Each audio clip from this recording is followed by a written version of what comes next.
સુરતના યુવાન બાંગ્લાદેશમાં હિન્દુઓ પર થઈ રહેલી હિંસક ઘટનાઓને લઈને સુરતથી પગપાળા ગાંધીનગર ખાતે મુખ્યમંત્રીને આવેદનપત્ર પાઠવવા નીકળ્યો છે।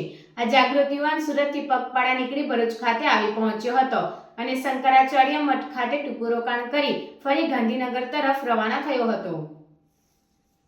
બાંગ્લાદેશમાં હિન્દુ રહીશો પર થઈ રહેલી હિંસક ઘટનાઓ તેના મૂળભૂત અધિકારોના ઉલ્લંઘનને અત્યંત ચિંતાજનક ગણવામાં આવ્યું છે, જેથી બંધારણનું ગળું દબાવવામાં આવી રહ્યું હોવાનું હિન્દુ સમુદાયને નિશાન બનાવવામાં આવી રહ્યા છે। ત્યારે સુરતનો એક જાગૃત યુવાન પ્રિયંક શાહ હિન્દુઓ ઉપર થઈ રહેલી હિંસક ઘટનાને લઈને તેમને વિચાર આવતા તે સુરતથી દાંડી માર્ગ ઉપરથી ગાંધીનગર પદયાત્રા દ્વારા ગુજરાત મુખ્યમંત્રી ભૂપેન્દ્ર પટેલને આવેદનપત્ર આપવા નીકળ્યો છે।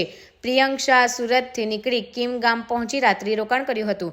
વહેલી સવારે કીમના યુવાનો સાથે વડોલી ગામ સુધી પદયાત્રા કરી અનિતા ગામની વિદ્યાદીપ યુનિવર્સિટીમાં પદયાત્રી પ્રિયંક શાહ કોલેજના યુવાનોને બાંગ્લાદેશમાં હિન્દુ રહીશો પર થઈ રહેલી હિંસક ઘટનાઓની જાણ કરી જાગૃતતા લાવવાના સંદેશા આપ્યા હતા, જેને લઈને સન્માન સાથે યુવાનોએ પદયાત્રી પ્રિયંક શાહ દાંડી માર્ગમાં આવતા ગામે ગામ અને મંદિરો પર લોકોને જાગૃતતા લાવવાની કોશિશ કરી રહ્યો છે।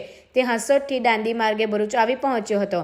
ભરૂચના શંકરાચાર્ય મઠ ખાતે ટૂંકું રોકાણ કર્યું હતું અને સંતો મહંતો સાથે બાંગ્લાદેશમાં હિન્દુ રહીશો પર થઈ રહેલી હિંસક ઘટનાઓનો ચિતાર રજૂ કર્યો હતો।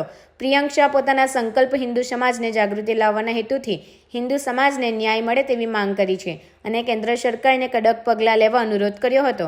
બાદ પ્રિયંક શાહ ભરૂચથી ગાંધીનગર તરફ પ્રયાણ કર્યું હતું। પ્રિયંક મુકેશભાઈ શાહ સુરતથી ગાંધીનગર પદયાત્રા કરીને જાઉં છું। કે આજે બાંગ્લાદેશમાં અત્યાચાર થઈ રહ્યા છે, જેમ આપણા મંદિરો પર રોજ હુમલાઓ કરવામાં આવી રહ્યા છે, જેમ આપણા દેવી દેવતાઓની પ્રતિમાને ખંડિત કરીને રોજ નુકસાન કરવામાં આવે છે, અપમાનિત કરવામાં આવે છે, તો એ બધું બંધ થવું જોઈએ। હિન્દુઓ પર અત્યાચાર બંધ થવા જોઈએ। એના માટે ગુજરાતના અંદર સમસ્ત હિન્દુ સમાજ ખુલીને આગળ આવે અને ખુલીને બાંગ્લાદેશ સરકારનો વિરોધ કરે। આજે માનવતા શર્મસાર થઈ ગઈ છે, એટલે હવે બાંગ્લાદેશ સરકાર જાગે એ વિષયને લઈને હું પદયાત્રા કરું છું। ગામડે ગામડે જાઉં છું, દરેક મંદિરોમાં રાત્રિ રોકાણ કરું છું, લોકોને મળું છું, પૂજારીઓને, સંતોને, મહંતોને, વડીલોને મળવાનો એક આગ્રહ રાખ્યો છે।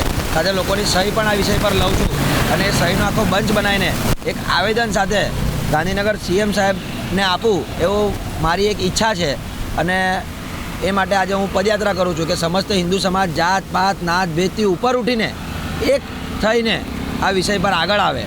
એના માટે થઈને હિન્દુ જનજાગૃતિ માટેનું આ કાર્ય પદયાત્રા સ્વરૂપ કરું છું।